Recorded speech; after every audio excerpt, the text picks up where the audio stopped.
Okay, Jim. Well, the next question is, you put this ad out there, and not sure quite how many people you guys were expecting, but you had a lot of people with varied backgrounds show up. For the life of me, I can't figure out what were you thinking, with no qualifiers on that all as to who could show up, and who are some of the people that came, and who are the ones you turned down. Paula, we winged it from day one.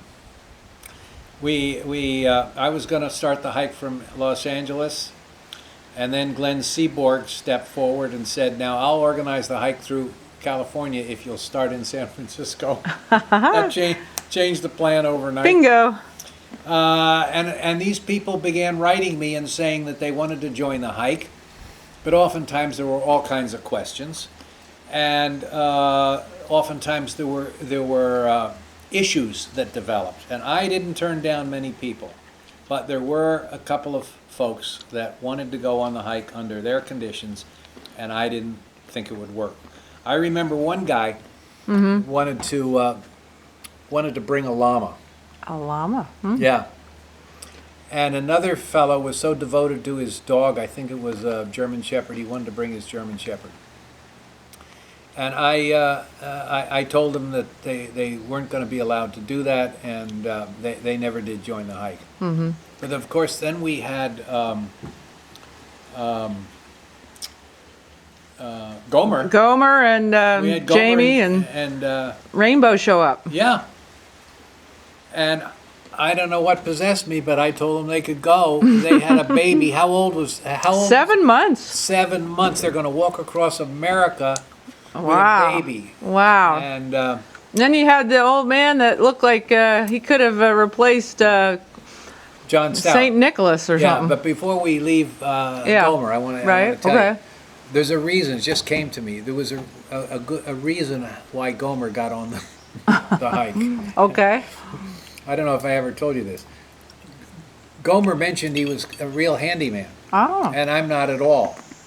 And Gomer came down, he needed some work, I guess, and he came down to Miami, and he worked for me, and I got to know him. Oh. And my confidence grew about Gomer. And so I ended up telling him he could make the hike, and then, of course, he and Gail constructed this wheelbarrow for the baby, and they pushed it across the country. Isn't that amazing? Unbelievable. Yeah, and I think, didn't they try, wasn't there a move to maybe see if they could patent that or after the trip? I don't know. It probably was the modern forerunner of all these running tricycles that you see with the baby carriers. So you were mentioning John Stout? Yes. What about John? He was the oldest hiker. I never thought for a minute he would make it. He started, was he 69? 68. I think when he left the trail, it was 69. Yeah. If you can believe it. It's amazing. Yeah. But, and then you didn't have any pre-qualifications at all. I mean, that's what's shocking to me. Most expeditions, you say, well, we need a cook. We need somebody that's good at hunting. We need somebody that's good at this, that, the other. You just said, anybody who wants to show up, you're in. Right. Paula, we didn't have any money.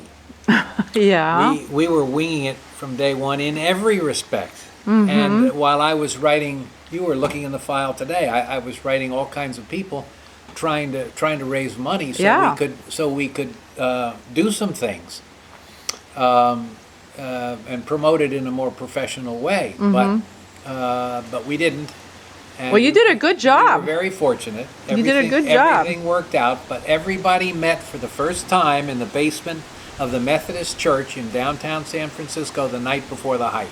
And is that when you said everybody has to do jumping jacks right here and now? Well, somebody Squats? from Berkeley, because Glenn Seaborg was the chancellor.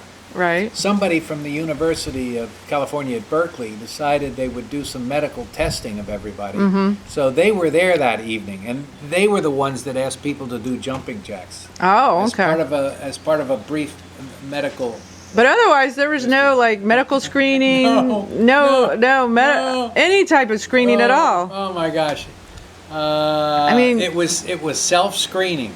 It was a cornucopia of people that showed up. After the German Shepherd and the llama, it was self-selection. Ah, well, it turned out well, my friend. Here's to you.